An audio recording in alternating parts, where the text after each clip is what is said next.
एड्रिफ्ट movie Tammy ओल्धम की सच्ची कहानी पर आधारित है, जिसे उन्होंने अपनी किताब रेड स्काई इन मॉर्निंग में लिखा है। फिल्म में कुछ बदलाव किए गए हैं जो मैं आगे वीडियो में बताया हूँ। कभी कभी जिंदगी हमें ऐसे मोड़ पर लाकर खड़ा कर देती है जहाँ से आगे बढ़ना नामुमकिन सा लगता है, लेकिन हौसला, प्यार और आत्मविश्वास हमें अंधकार से रोशनी की ओर ले जाते हैं। एड्रिफ्ट ऐसी ही एक सच्ची घटना पर आधारित फिल्म है जिसमें प्रेम, संघर्ष और जीवन मृत्यु के बीच की जंग को बखूबी दिखाया गया है। यह फिल्म टैमी ओल्धम और रिचर्ड शार्प की वास्तविक कहानी पर आधारित है, जो 1983 में प्रशांत महासागर में खो गए थे। साल था 1983 का। 23 वर्ष की टैमी ओल्धम एक आजाद ख्यालों वाली लड़की है जिसे सफर करना और नई जगहों को खोजना पसंद है। वह अपने बीते हुए कल से दूर दुनिया को देखने निकली है। यात्रा के दौरान उसकी मुलाकात होती है 34 वर्ष के नौका चालक रिचर्ड शार्प से। रिचर्ड एक स्वतंत्र आत्मा वाला युवक है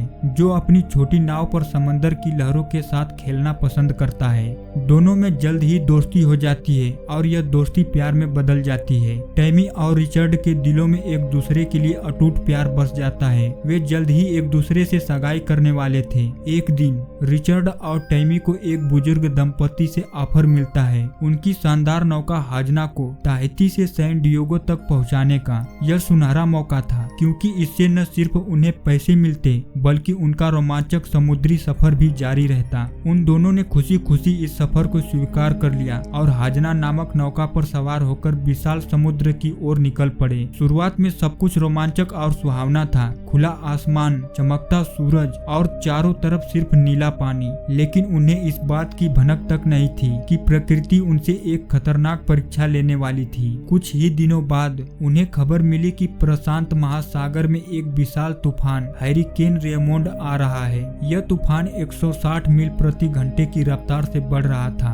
और उनके पास कोई दूसरा रास्ता नहीं था सिवाय इसके कि वे इसका सामना करें। तूफान के आते ही समुद्र बेकाबू हो गया। 50 फीट की ऊंची लहरें, जोरदार बारिश और भयंकर हवाएं उनकी नाव को इधर उधर धकेल रही थी। टैमी और रिचर्ड अपनी पूरी ताकत से जहाज को नियंत्रित करने की कोशिश कर रहे थे, लेकिन प्रकृति की शक्ति के आगे वे बेबस थे। तभी एक जबरदस्त लहर आई और उनकी नौका को पूरी ताकत से पलट दिया। टैमी को तेज झटका लगा और वो बेहोश हो गई। जब टैमी की आंखें खुली तो वह दर्द से कहार रही थी। उसके सिर में चोट लगी थी और चारों तरफ सिर्फ पानी ही पानी था। नौका बुरी तरह क्षतिग्रस्त हो चुकी थी, लेकिन सबसे बड़ा झटका तब लगा जब उसने देखा कि रिचर्ड नाव पर नहीं था।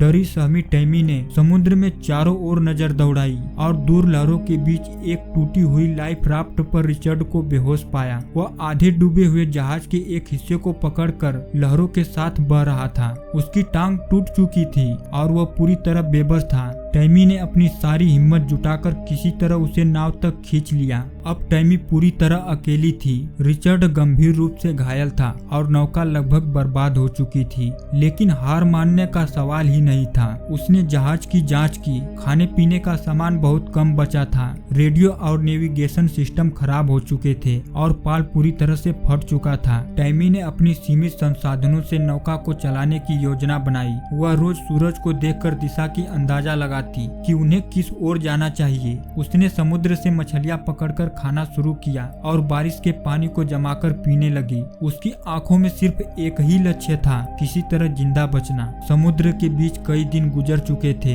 भूख, थकान और अकेलेपन ने टैमी की मानसिक स्थिति को डगमगा दिया था। कई बार उसे भ्रम होता कि वह अपने परिवार की आवाजें सुन रही है। वह खुद से बातें करने लगी थी, लेकिन हर बार वह जब हार मानने लगती थी तो रिचर्ड की आंखों में झलकती उम्मीद उसे संभाल लेती थी।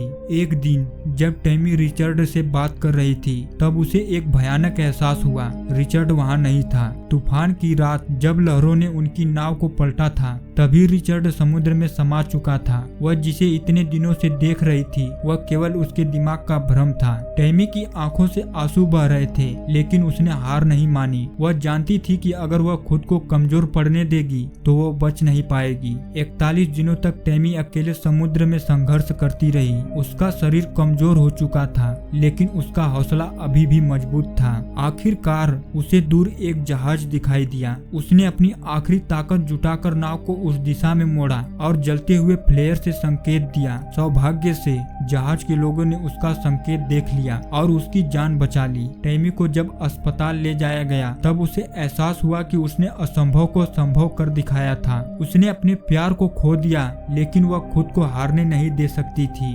बाद में वह अपने जीवन में समुद्र की ओर वापस लौटी। उसने किताब लिखी और अपने संघर्ष को पूरी दुनिया से साझा किया।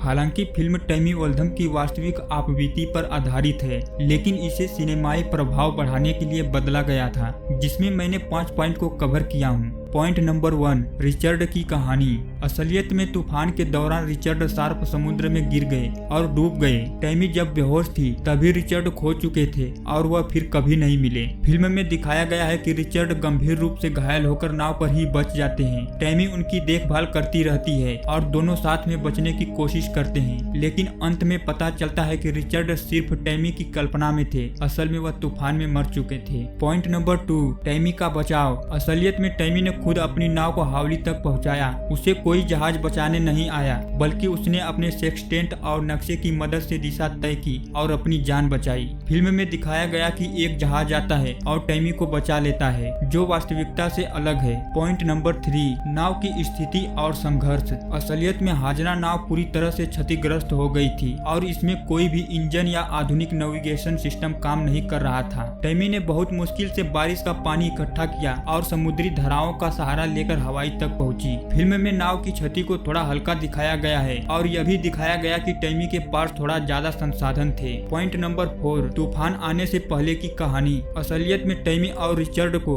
हाजना नाव को ताहिती से सैन डिएगो तक ले जाने का काम मिला था। उन्होंने इसे स्वीकार किया और अपनी रोमांटिक यात्रा को आगे बढ़ाने का फैसला किया। वे पहले से ही अनुभवी नाविक थे और लंबी समुद्री यात्राओं का अनुभव रखते थे। फिल्म में उनकी मुलाकात और प्यार को ज्यादा फोकस किया गया है। उन्हें एक रोमांटिक कपल की तरह दिखाया गया है जो समुद्र में पहली बार इतनी लंबी यात्रा पर निकले हैं। असली घटना में वे पहले से ही कई महीनों से एक साथ यात्रा कर रहे थे और दोनों को नौकायन का अच्छा अनुभव था। पॉइंट नंबर 5, तूफान के बाद की मानसिक स्थिति। असलियत में टैमी को गहरा मानसिक आघात PTSD हुआ था, क्योंकि उसने तूफान में अपने प्रेमी को खो दिया था। उसने खुद से बातें की, मगर उसे लगातार भ्रम या मति भ्रम नहीं हुआ था। फिल्म में दिखाया गया कि टैमी को लगातार मति भ्रम हो रहे थे और रिचर्ड उसके साथ नाव पर था। असल में यह सिर्फ उसकी दिमागी भ्रम था, जो बाद में खुलासा होता है। फिल्म का अंत हमें यह सिखाता है कि जीवन कितना भी कठिन क्यों न हो, उम्मीद की रोशनी कभी बुझनी नहीं चाहिए। जब तक हम हिम्मत नहीं हारते, तब तक कोई भी तूफान हमें डुबो नहीं सकता।